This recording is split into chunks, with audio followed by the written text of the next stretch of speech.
Hi! Namitas ako ng... Ito yung mga napitas ko kanina doon sa baryo. Dumi ng kamay ko kasi nagtiba ako ng saging. Ito. Tapos, nagkayo din ako ng nyog. Kaya gagataan ko siya. Ano to? Sigarilyas at mani. Maraming sigarilyas si nanay.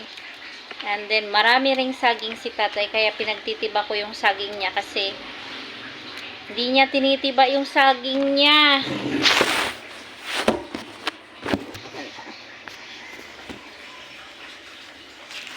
Hihiwa-hiwain ko lang siya, tapos gagataan ko. Maninipis na hiwa. Tatanggalin na natin muna yung mga dulo. Ito yung mga dulo niyan. Saka natin hihiwa-hiwain ng maninipis. May nakayod na rin akong nyog. Hindi ko na nabidyohan yung pagbunot ko ng nyog at saka pagkayod kasi puno na yung memory ng aking cellphone. Marami akong video na nakasave na hindi ko pa na-delete. Kaya hindi ko na nakuhaan ng video yung aking pagkayod ng nyog doon sa bukid.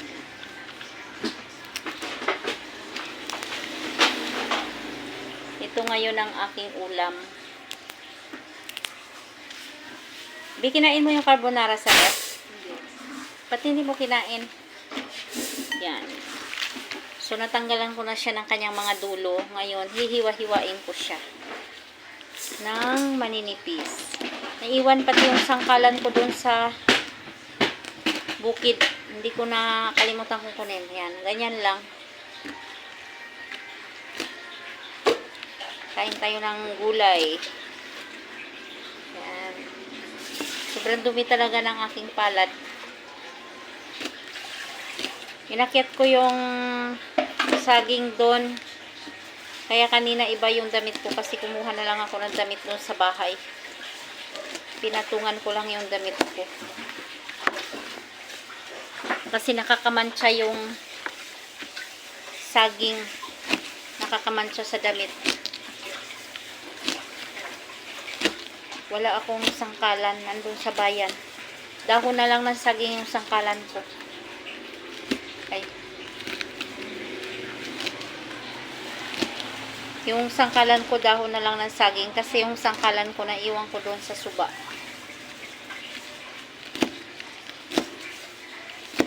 Magpipirito ako ng daing kasi may daing pa ako dyan sa ref. Yun yung sahog ko dito sa ginisang sigarilyas.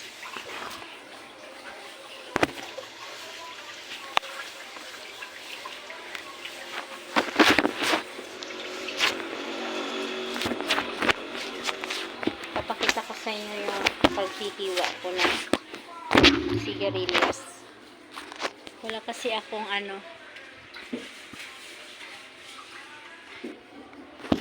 Nakita nyo naman siguro.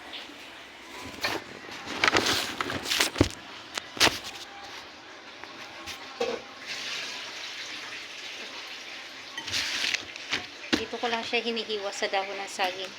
Kasi kumuha ko doon ng dahon ng saging yung pinambalot ko. Hindi na plastic. Masyadong marami ng plastic sa mundo. Nagdagdagan ko pa. Ayan.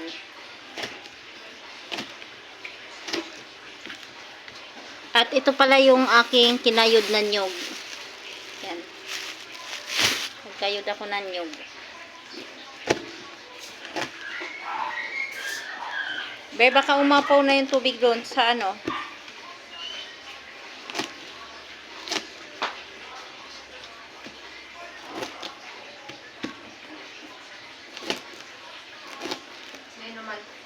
Naman. Pinapasain ko yung aking anak na panganay para matuto siya magsaing. Marunong na pala siya magsaing. Matagal na siyang ano pa lang siya, elementary pa lang siya, marunong na siya magsaing. Basta wag lang siya magsasaing sa kaldero. at isasalang doon sa gasol. Kasi sureball yan, sunog. Favorite niya magsaing sa rice cooker.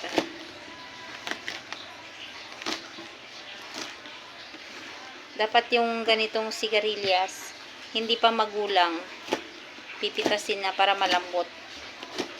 Kasi pag matagal na siya o yung magulang na siya, maugat-ugat na, hindi na masarap kainin. So, magpiprito ako ngayon ng aking pangsahog na daing. Yan. Dami. Ako lang kakain yan. Mga kasama ko hindi kumakain.